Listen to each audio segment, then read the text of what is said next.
नीतीश के जाने का अखिलेश पर असर। बिहार की हलचल से हिली यूपी की राजनीति। यूपी में इंडिया गठबंधन अब कितना मजबूत। कांग्रेस के बाद आरएलडी भी सीट शेयरिंग से खफा। नीतीश कुमार के पाला बदल लेने से बिहार की राजनीति में जबरदस्त हलचल है और इसका असर अब यूपी पर भी होता नजर आ रहा है। पहले तो पड़ोसी राज्य होने और फिर इंडिया गठबंधन की वजह से यूपी की राजनीति भी डोलने लगी है। खास तौर पर विपक्षी खेमा सत्ते में है।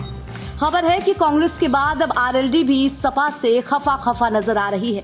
बता दें कि समाजवादी पार्टी और राष्ट्रीय लोकदल ने लोकसभा चुनाव के लिए कुछ दिन पहले ही गठबंधन की घोषणा की थी। रालोद की ओर से बताया गया था कि पश्चिम उत्तर प्रदेश में 7 सीटों पर चुनाव लड़ेगी, लेकिन अब खबर है कि जयंत चौधरी के नेतृत्व वाली पार्टी ने अपने लिए और ज्यादा सीटों की डिमांड रखी है। आरएलडी की ओर से अपने लिए 2 और सीटों की मांग की गई है। जी हां, मीडिया रिपोर्ट्स के मुताबिक रालोद ने 2 और सीटें मांगी हैं।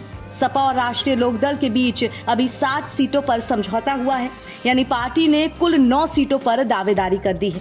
हालांकि रालोद इस बात पर राजी है कि सपा अपने प्रत्याशी को उनके सिंबल पर चुनाव लड़ा सकती है। 2018 के उपचुनाव में भी ऐसा हो चुका है। लोकसभा चुनाव के लिए सपा प्रमुख अखिलेश यादव और जयंत चौधरी के बीच बैठक हुई थी। इसमें पश्चिम उत्तर प्रदेश की 7 सीटें राष्ट्रीय लोकदल को दी गई थी। दोनों ने इसको लेकर एक्स पर पोस्ट कर जानकारी भी दी थी। सपा और रालोद के बीच जिन 7 सीटों पर सहमति बनी थी उनमें मेरठ, कैराना, मुजफ्फरनगर, बागपत, मथुरा और हाथरस प्रमुख थी। बिजनौर और अमरोहा में से एक सीट रालोद को मिल सकती है। बता दें कि समाजवादी पार्टी अध्यक्ष अखिलेश यादव कांग्रेस को भी 11 सीटें देने का ऐलान कर चुके हैं, लेकिन कांग्रेस इस पर राजी नजर नहीं आ रही है। कांग्रेस की तरफ से प्रतिक्रियाएं आ रही हैं कि उनके कद के हिसाब से ये सीटें कम हैं। वैसे इसमें कोई दो राय नहीं कि नीतीश कुमार इंडिया गठबंधन का बड़ा चेहरा थे। साफ शब्दों में कहें तो प्रधानमंत्री पद के दावेदार थे।